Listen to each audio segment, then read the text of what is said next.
Hi, this is Sam Thomas, and I am part three of the topic immigration policy. The United States is a nation of immigrants. Truthfully speaking, the true Americans are actually the Native Americans. Everyone else and their ancestors originate from a different country and nation. According to the Migration Policy Institute, more than 43 million immigrants resided in the United States in 2016, which is about 14% of the total USA population. India was the leading country of origin, with about 175,000 arriving in the year 2016, followed by China with 160,000, 150,000 from Mexico, and 46,000 from the Philippines country. It is safe to say that the United States of America can be labeled as the true melting pot due to such high immigration status. Stated from a UN report, the United States of America, Germany, and Russia had the largest number of immigrants of any country in the past 10 years. Now, the particular question arises: how does the immigration benefit a person or family? Immigration is the key to a new chapter and new beginning. Many of these immigrants seek to become citizens of the country. For example, let's take the United States of America. People come here for several different reasons. They come here for opportunities to better themselves, to give their families a better life. Some people come for jobs, schooling, refugeeing from their previous mother countries. Immigration can change people's lives for the better. People come here because there are far better resources than there are other countries. At first, it'll be a tough transition, but once settled and adapted, life can be extremely better than before. These immigrants are willing to take low-income jobs, learn English, and take several exams just to get citizenship in a country.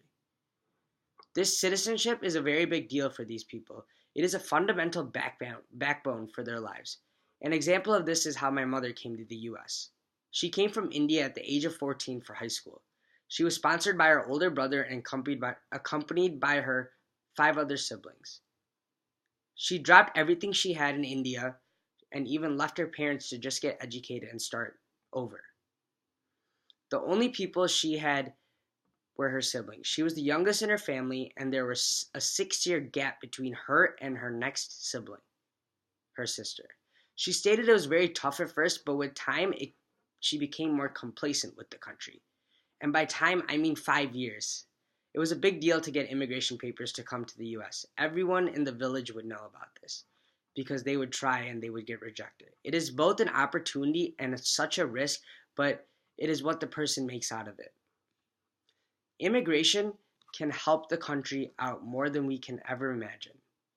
Immigration not only promotes diversity within the United States of America, but it also has positive benefits for the country, such as economy. Immigrants work for income and money. This helps the whole system and strata of the economy that we all depend on and rely on.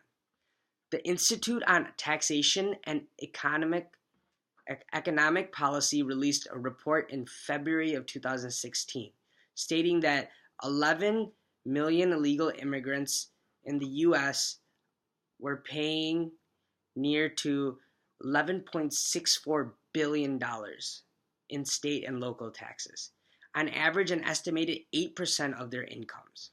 Diversity in the United States of America has increased tolerance in the country.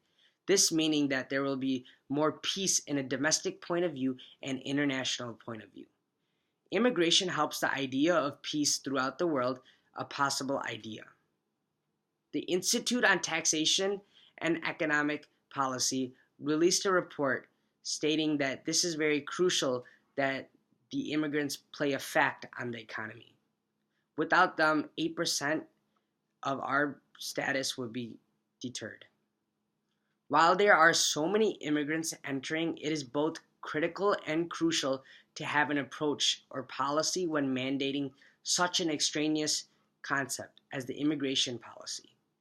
Immigration is only possible with the standard set of rules or expectations for immigration.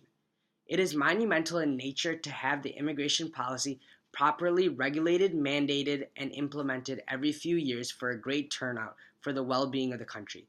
The immigration policy currently is stated through different preceptors: family, employee, refugees, and asylee, and U.S. citizenship. There needs to be a better and clear understanding of this idea.